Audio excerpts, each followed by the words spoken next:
Assalamualaikum warahmatullahi wabarakatuh. Bayangkan sebuah kaum yang telah melihat mukjizat laut terbelah, menyaksikan langit menurunkan makanan, namun tetap menolak taat. Bukan karena tidak tahu, tapi karena keras kepala.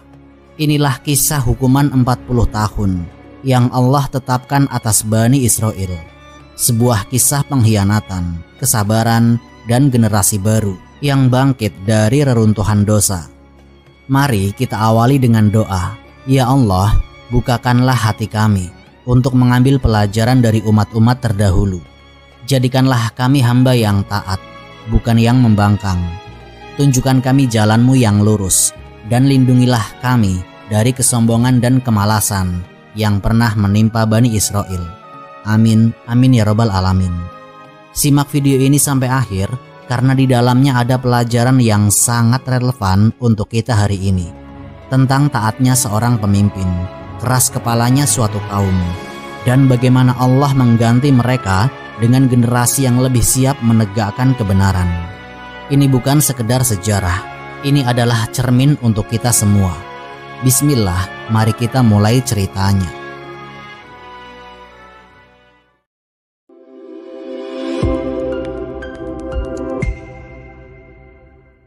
Janji Tanah Suci dan awal pemberontakan.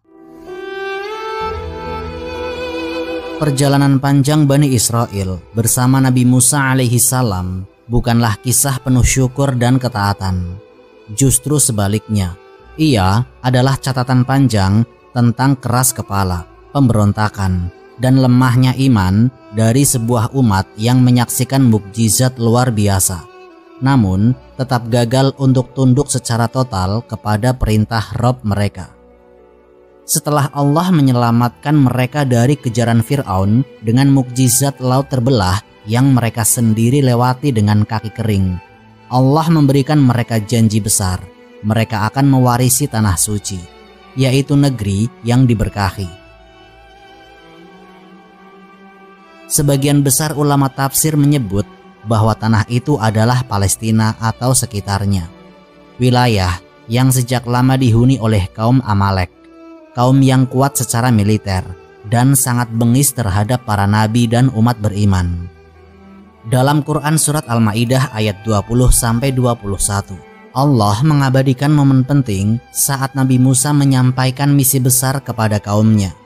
Wahai kaumku, ingatlah nikmat Allah atas kalian ketika Dia mengangkat nabi-nabi dari kalangan kalian, menjadikan kalian raja-raja, dan memberikan kepada kalian apa yang belum pernah diberikan kepada seorang pun dari umat-umat sebelum kalian. Wahai kaumku, masuklah ke Tanah Suci yang telah Allah tetapkan bagi kalian, dan janganlah kalian berbalik ke belakang, niscaya kalian akan menjadi orang yang merugi.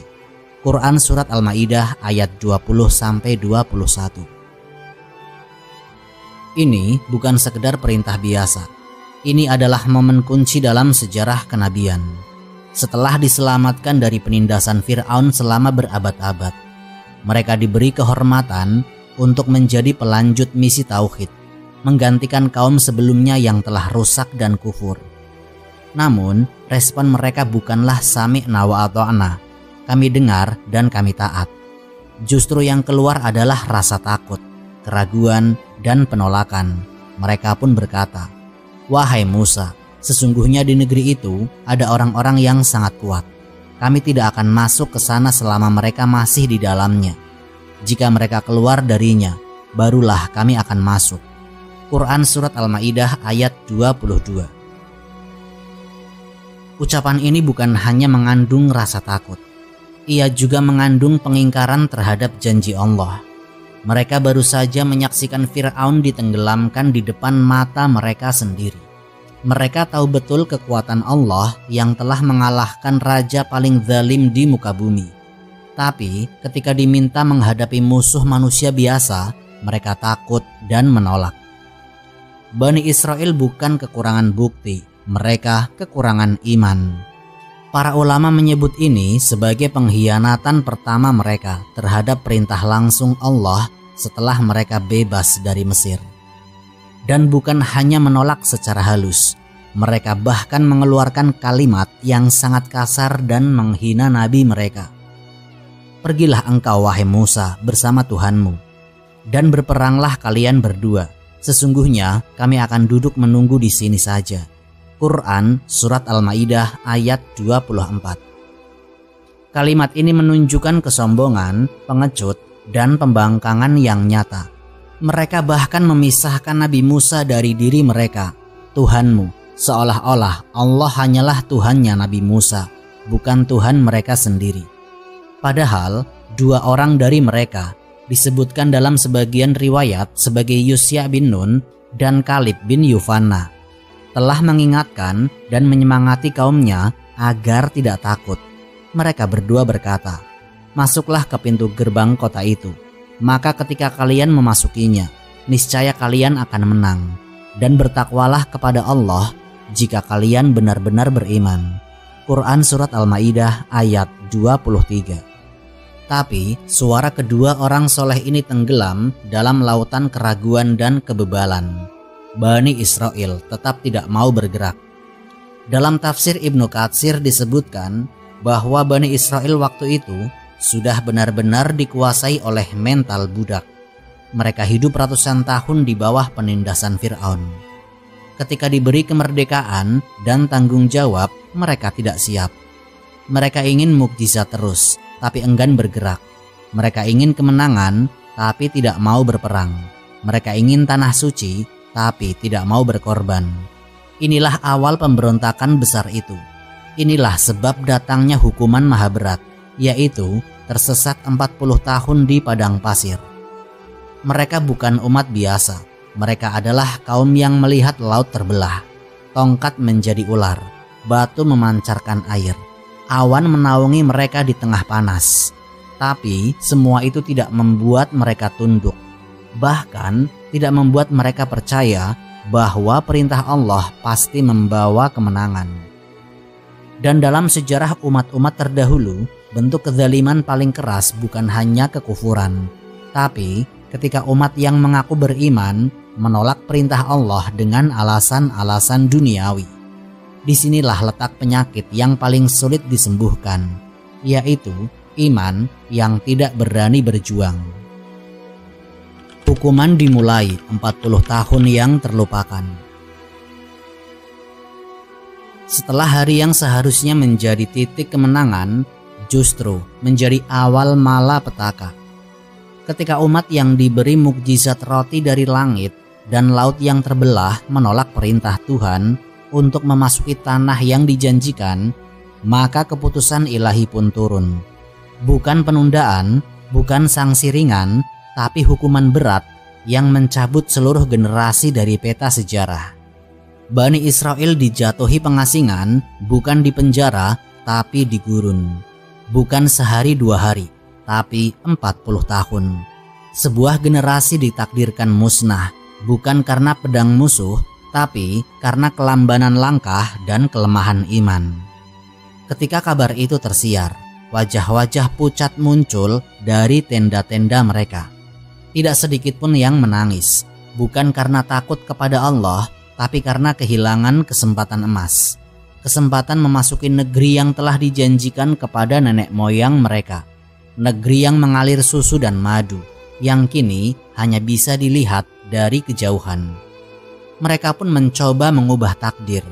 Beberapa kelompok nekat maju sendiri ke medan pertempuran, berharap dengan cara mereka sendiri mereka bisa membalikan keputusan. Tapi langit sudah menutup pintu itu. Pasukan kecil yang melawan tanpa perintah Allah, tanpa ridho Nabi mereka, dihancurkan dengan cepat. Mereka pun kembali dengan luka dan kehinaan.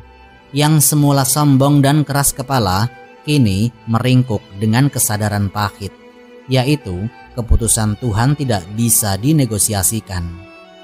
Maka dimulailah babak baru dalam sejarah umat ini, babak pengasingan spiritual, sosial, dan geografis. Bani Israel berputar-putar di padang pasir Tih, wilayah antara Mesir dan Syam. Padang yang tidak berair, tidak berpenghuni, dan tidak menjanjikan masa depan. Tapi disitulah mereka harus menetap. bukan karena Nabi Musa tidak tahu jalan, tapi karena Allah yang memerintahkan agar mereka tersesat. Dan yang lebih menyakitkan adalah mereka tahu mereka hanya berjarak beberapa hari perjalanan dari tanah suci. Namun setiap langkah menuju ke sana selalu saja berujung ke titik semula. Di masa itu bukan hanya fisik mereka yang diuji, tapi jiwa mereka diguncang. Anak-anak tumbuh tanpa tahu bagaimana rupa negeri yang dijanjikan. Orang-orang tua mulai wafat satu persatu dengan wajah menyesal.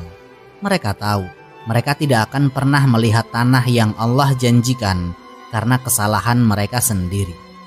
Setiap kematian seolah mengingatkan satu hal. Inilah akibat menentang perintah Tuhan setelah melihat kebenaran dengan mata kepala sendiri. Namun di balik hukuman itu tetap ada rahmat. Di gurun itu mereka tetap diberi makanan dari langit, mana dan salwa. Mereka tetap dinaungi awan agar tidak terbakar matahari. Pakaian mereka tidak rusak meski dipakai puluhan tahun. Allah tetap mencukupi kebutuhan hidup mereka, tapi tidak memberkahi langkah mereka. Sebuah kehidupan yang stagnan, diberi makan tapi tidak maju, diberi naungan tapi tidak berkembang. Sebuah pelajaran, nikmat bisa tetap turun, tapi jika niat salah dan langkah menentang perintah, maka arah hidup tidak akan sampai pada tujuan. Dan Nabi Musa alaihissalam, pemimpin yang setia itu, memimpin mereka tanpa lelah. Meski beliau sendiri tahu bahwa generasi inilah yang tidak akan masuk ke tanah suci. Namun Nabi Musa tidak mundur. Beliau terus membina, menasehati, mengatur, dan menyampaikan wahyu. Karena perjuangan tidak hanya untuk kemenangan hari ini, tapi untuk mempersiapkan generasi yang akan datang. Generasi yang nanti akan bangkit dari puing kehinaan ini dengan kekuatan iman yang baru. 40 tahun itu menjadi pemisah, bukan hanya dari tempat, tapi dari jiwa. Allah tidak mengizinkan generasi pengecut mewarisi tanah suci.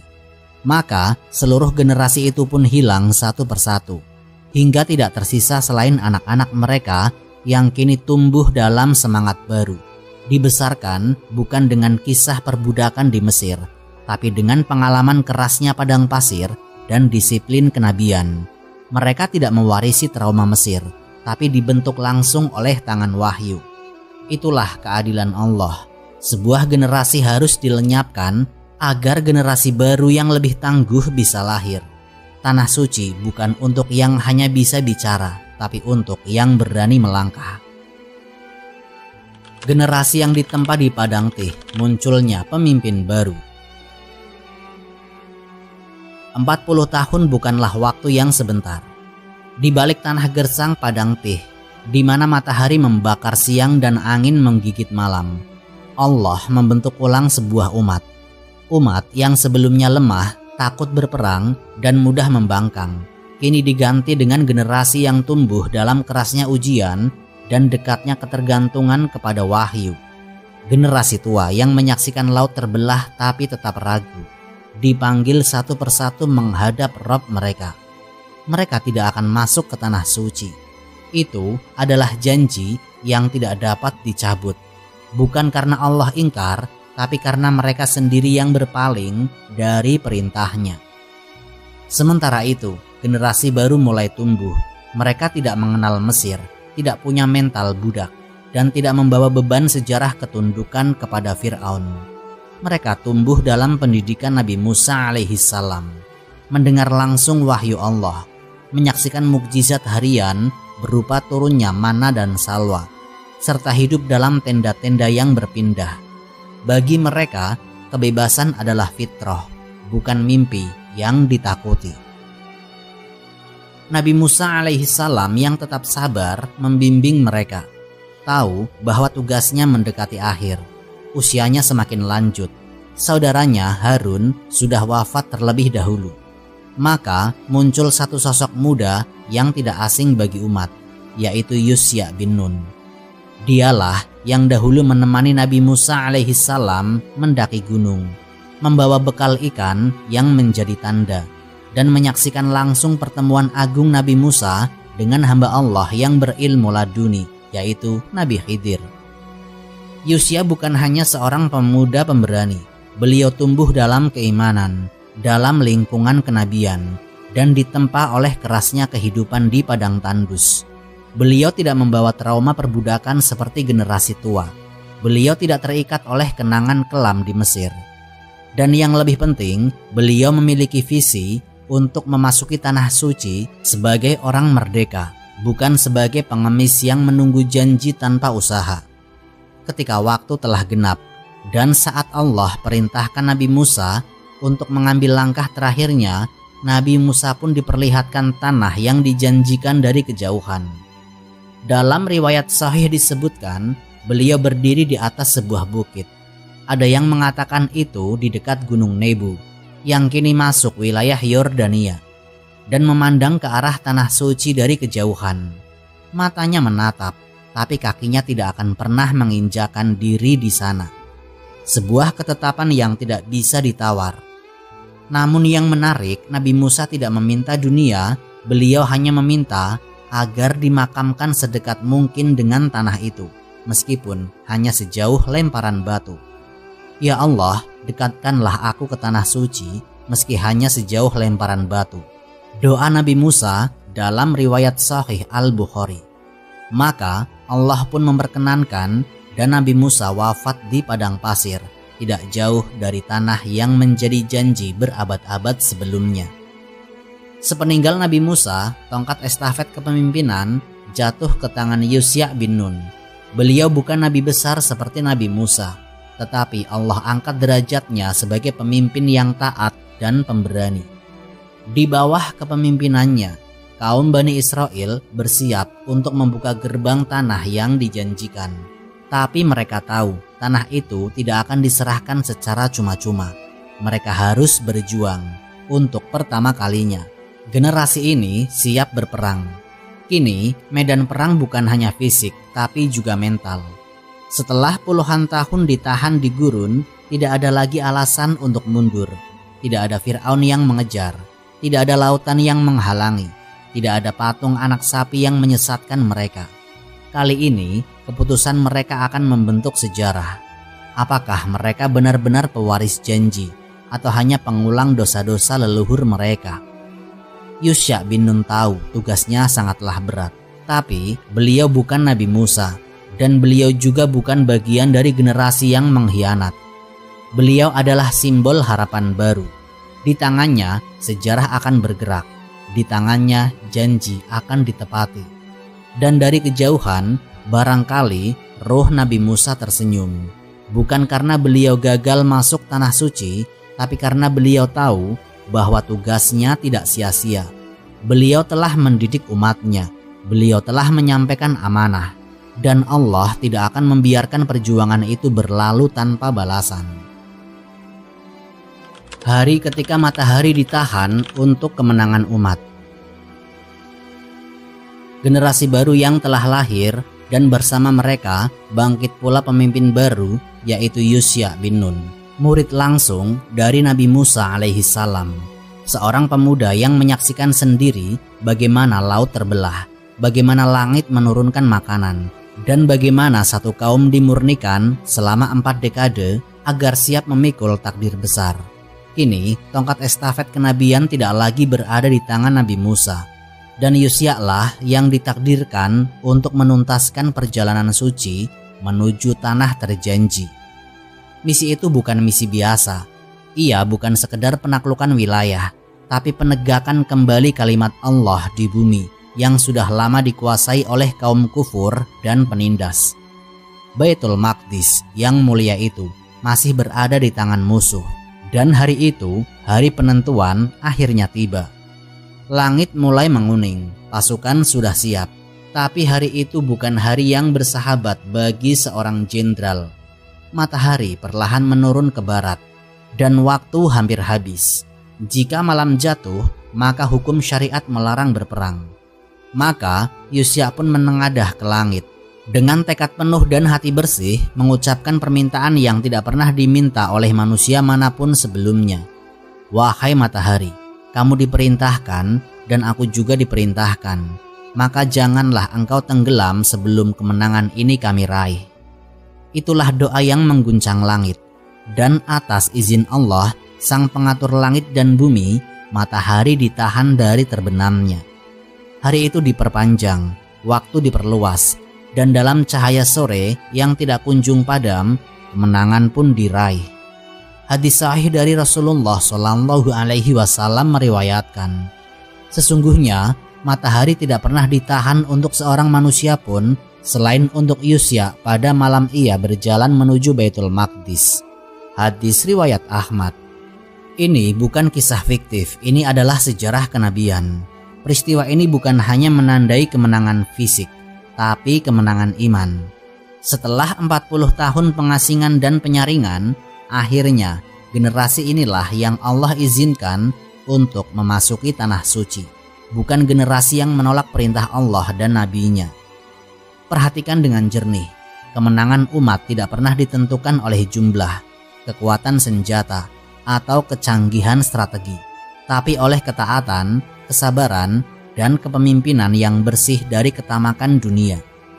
Di tangan Yusya, Allah beri karomah yang luar biasa, tapi itu bukan karena beliau memaksa langit, melainkan karena beliau tunduk sepenuhnya kepada sang pemilik langit.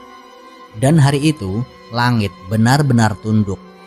Lalu, bagaimana dengan kita hari ini? Kita yang meminta kemenangan, tapi lalai dari perintah. Kita yang ingin menguasai, tapi menolak dibimbing oleh wahyu. Kita ingin hari diperpanjang, tapi sholat saja sering ditunda. Matahari mungkin tidak akan ditahan untuk kita. Tapi, apakah hati kita masih bisa ditahan dari tenggelam ke dalam kelalaian? Ketika dunia ditolak dan akhirat dipeluk, wasiat Yusya bin Nun yang terlupakan. Kemenangan demi kemenangan tidak membuat Yusya bin Nun kehilangan akal sehat, apalagi jiwanya. Setelah menaklukkan negeri-negeri yang sebelumnya ditakuti oleh Bani Israel, Yusya tidak membangun istana emas, tidak menjadikan dirinya raja mutlak, dan tidak menciptakan dinasti kekuasaan seperti para penguasa dunia lainnya. Justru beliau semakin tunduk kepada Allah, semakin sadar bahwa semua yang terjadi bukan karena pedangnya, bukan karena strateginya, tapi semata-mata karena pertolongan Rabb semesta alam. Dalam beberapa riwayat yang dihimpun oleh para ulama Ahlus Sunnah, disebutkan bahwa Yusya bin Nun menasehati umatnya menjelang wafatnya. Di antara wasiatnya adalah agar mereka tidak tertipu oleh dunia, agar mereka tetap taat kepada Taurat, dan agar mereka tidak mencampur adukan kebenaran dengan kebatilan. Beliau tahu fitnah terbesar yang akan menghancurkan umat bukan kekalahan militer, tapi ketika hati mereka mulai mencintai dunia dan takut mati. Yusya bin Nun juga memperingatkan bahwa jika mereka mulai lalai, maka Allah akan mencabut keberkahan, dan tanah yang mereka rebut dengan darah dan keringat itu bisa kembali jatuh ke tangan musuh. Inilah sikap pemimpin sejati, tidak silau oleh kekuasaan dan tidak mabuk oleh kemenangan. Namun, sebagaimana terjadi pada banyak umat, generasi setelah Yusya mulai bergeser. Mereka mengganti isi agama dengan tradisi yang diwariskan turun-temurun, bukan lagi berdasarkan wahyu. Mereka mulai mencintai kemewahan, memuliakan pemimpin yang fasik, dan membiarkan kemungkaran karena takut kehilangan jabatan. Sebagian dari mereka bahkan mulai mencampur syariat Taurat dengan filsafat Yunani dan ajaran orang kafir. Inilah awal mula kerusakan di kalangan Bani Israel. Mereka tidak langsung menyekutukan Allah, tapi mereka mulai memalsukan hukumnya. Dan ketika para ulama mereka diam, lalu para pemimpin mereka korup, kehancuran pun mendekat perlahan tapi pasti. Wasiat Yusya bin Nun pun terlupakan. Padahal andai mereka menjaga wasiat itu, maka kemenangan akan tetap bertahan. Namun sejarah mencatat bahwa Bani Israel kemudian mengalami berbagai kekalahan besar. Diusir dari tanah mereka sendiri, dikejar oleh musuh yang dulu mereka taklukkan, hingga akhirnya tercerai-berai. Kematian Yusya tidak dicatat dengan gemerlap, Tidak ada ucapan besar, tidak ada patung yang didirikan, tidak ada gelar kebesaran yang diwariskan. Tapi beliau meninggalkan sesuatu yang lebih besar dari semua itu, yaitu keteladanan. Ketika dunia datang kepadanya, beliau tidak memeluknya. Ketika kekuasaan ada di tangannya, beliau tetap rendah hati. Dan ketika ajal datang, beliau memilih Allah dan akhirat. Inilah pelajaran terakhir dari kisah sang pemimpin, bahwa kejayaan sejati bukanlah menaklukkan kota-kota, tetapi menaklukkan hawa nafsu. Bahwa warisan paling mulia bukanlah tanah yang luas, tetapi iman yang tetap lurus. Bahwa umat tidak akan menang jika mereka melupakan akhirat, meskipun mereka punya senjata tercanggih di dunia. Dan bahwa setiap generasi, termasuk kita hari ini, harus bertanya, apakah kita masih menjaga wasiat para nabi? Ataukah kita sudah menjadi seperti Bani Israel setelah Yosya, yang mencintai dunia dan takut mati? Jejak langkah yang harus diingat, bukan diulangi. Kisah ini bukan sekedar serpihan sejarah tua yang dibiarkan berdebu dalam mushaf atau kitab-kitab tafsir. Ia adalah cermin, sebuah gambaran terang tentang apa yang terjadi jika manusia kehilangan keimanan, keras kepala dalam kemaksiatan, dan terlalu takut kepada makhluk lebih dari takut kepada Allah. 40 tahun pengasingan bukan hanya hukuman jasmani, itu adalah isolasi rohani. Suatu masa di mana generasi yang membangkang dipaksa menyaksikan kegagalan mereka sendiri, hingga perlahan mereka punah satu persatu, digantikan oleh generasi yang lebih bersih jiwanya, lebih kuat keimanannya, dan lebih siap memikul janji suci. Dan dari reruntuhan itu muncul sosok yang telah dibina diam-diam dalam kesabaran, yaitu Yusya bin Nun. Allah tidak terburu-buru. Umat yang keras kepala tidak akan dipaksakan untuk menang. Justru mereka akan dibiarkan tenggelam dalam kebingungan padang pasir. Karena kemenangan bukan soal jumlah, bukan soal tempat. Kemenangan adalah soal ketaatan. Dan hanya mereka yang layak, yang Allah izinkan masuk ke tanah suci. Namun, beberapa cepatnya manusia melupakan. Sepeninggal Nabi Musa dan Yusya, Bani Israel kembali mengulang kesalahan mereka, melanggar syariat, membunuh para nabi, mencampur adukan kebenaran dengan hawa nafsu, hingga akhirnya Allah cabut keberkahan dari mereka, dan jadilah mereka bangsa yang tercerai-berai, terusir, kehilangan rumah, dan dihina sepanjang zaman, kecuali jika mereka kembali tunduk kepada perintah Allah. Adakah pelajaran yang lebih jelas bagi umat hari ini? Bahwa kemuliaan tidak diwariskan, ia harus diperjuangkan. Bahwa tanah suci bukan untuk mereka yang banyak retorika, tapi lemah dalam amal. Bahwa musuh-musuh Allah tidak akan gentar kepada umat yang takut kepada dunia. Hari ini umat Islam juga diuji dengan versi modern dari padang tih. Kebingungan arah, krisis kepemimpinan, cinta dunia, dan penolakan terhadap syariat. Maka siapa di antara kita yang akan menjadi seperti generasi lama, dan siapa yang akan meneladani generasi Yosya? Sejarah ini telah dituliskan, tapi akhir ceritanya belum selesai. Ia kini berada di tangan kita. Apakah kita akan menjadi generasi yang diputar-putar di padang kosong sejarah, atau generasi yang Allah pilih untuk memimpin masuk ke kemenangan yang dijanjikan? Mari jadikan kisah ini sebagai cambuk, bukan dongeng, sebagai pengingat, bukan hanya hiburan. Karena jika umat ini tidak belajar dari sejarah, maka sejarah akan mengulangnya dengan korban yang lebih besar dan waktu yang lebih lama. Wallahu a'lam bishawab. Semoga kisah ini memberikan manfaat dan menjadi pengingat bagi kita semua untuk terus memperbaiki diri serta meningkatkan ketaatan kepada Allah Subhanahu wa Ta'ala. Lebih dan kurangnya mohon dimaafkan. Yang benar datangnya dari Allah Subhanahu wa Ta'ala. Khilaf atau keliru itu datangnya dari saya pribadi sebagai manusia biasa.